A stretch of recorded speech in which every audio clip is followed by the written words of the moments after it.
S Swaminathan हरित क्रांति के जनक के रूप में भी जाना जाता है। उन्होंने अंतर्राष्ट्रीय चावल अनुसंधान केंद्र के निदेशक के रूप में काम किया। उन्हें 40 से ज्यादा पुरस्कार मिल चुके हैं। भारत को कृषि आत्मनिर्भरता की ओर ले जाने वाले महान वैज्ञानिक एस स्वामीनाथन का निधन हो गया है। भारत में हरित क्रांति के जनक कौन है? तो नॉर्मन बोरलॉग हरित क्रांति के प्रवर्तक माने जाते हैं, लेकिन भारत में हरित क्रांति लाने का श्रेय सी सुब्रमण्यम को जाता है। एस स्वामीनाथन एक जाने माने वनस्पति विज्ञानी थे जिन्होंने हरित क्रांति लाने के लिए सी सुब्रमण्यम के साथ काम किया। श्रद्धांजलि।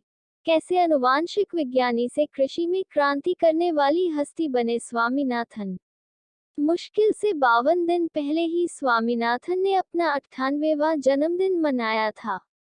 हालांकि वो उम्रजनित दिक्कतों और रोगों का सामना कर रहे थे, लेकिन इसके बाद भी एक्टिव थे। अपने देश में तो उनका नाम एक तरह से कृषि का पर्याय बन चुका था। कहना चाहिए कि देश में खुशहाल कृषि की जो भी तस्वीर हम सभी के सामने है, उनका पूरा नाम मनकोम्बु संबासिवन स्वामीनाथन था।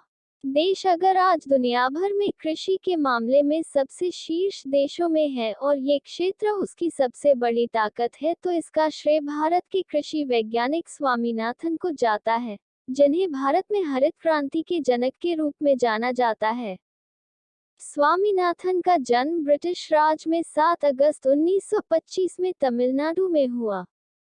मूल रूप से वह आनुवांशिक विज्ञान के वैज्ञानिक थे, लेकिन जो कृषि की ओर मुड़े और देश के सबसे प्रसिद्ध कृषि विज्ञानी की पहचान बनाए। पूरी दुनिया में उनके काम को सराहना मिली।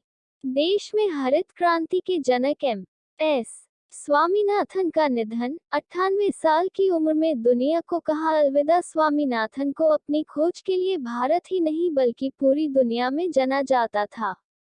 उन्हें 1967 में पद्मश्री, 1972 में पद्म भूषण और 1989 में पद्म विभूषण से सम्मानित किया जा चुका था।